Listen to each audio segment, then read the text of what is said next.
চলমান কোটা আন্দোলনের মধ্যে রোববার গণভবনে নিরাপত্তা সংক্রান্ত জাতীয় কমিটির সঙ্গে বৈঠকে বসছেন প্রধানমন্ত্রী শেখ হাসিনা।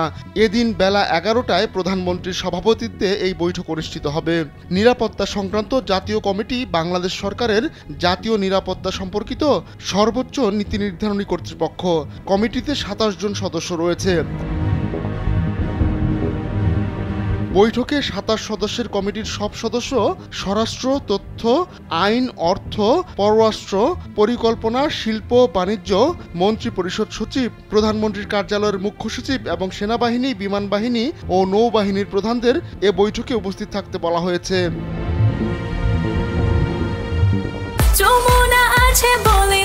যমুনা রেফ্রিজারেটর, খাবার ফ্রেশ তো লাইফ জম্পেশ। জাতীয় প্রতিরক্ষা নীতি 2018 অনুমোদিত হওয়ার পর 2019 সালের মার্চে গঠিত এই কমিটি দেশের জাতীয় নিরাপত্তা সম্পর্কিত সমস্যা পর্যালোচনা করে থাকে। 2023 সালের পর এটি হবে নিরাপত্তা বিষয়ক জাতীয় কমিটির প্রথম বৈঠক। এর আগে গেল শুক্রবার রাতে গণভবনে জরুরি বৈঠকে বৈষম্য বিরোধী ছাত্র আন্দোলনের সমন্বয়কদের সঙ্গে আলোচনায় বসার আগ্রহ প্রকাশ করে আওয়ামী লীগ। আন্দোলনের সমন্বয়কদের সঙ্গে বসতে খোদ প্রধানমন্ত্রী নির্দেশনা দিয়ে 3 নেতাকে দায়িত্ব দিয়েছেন।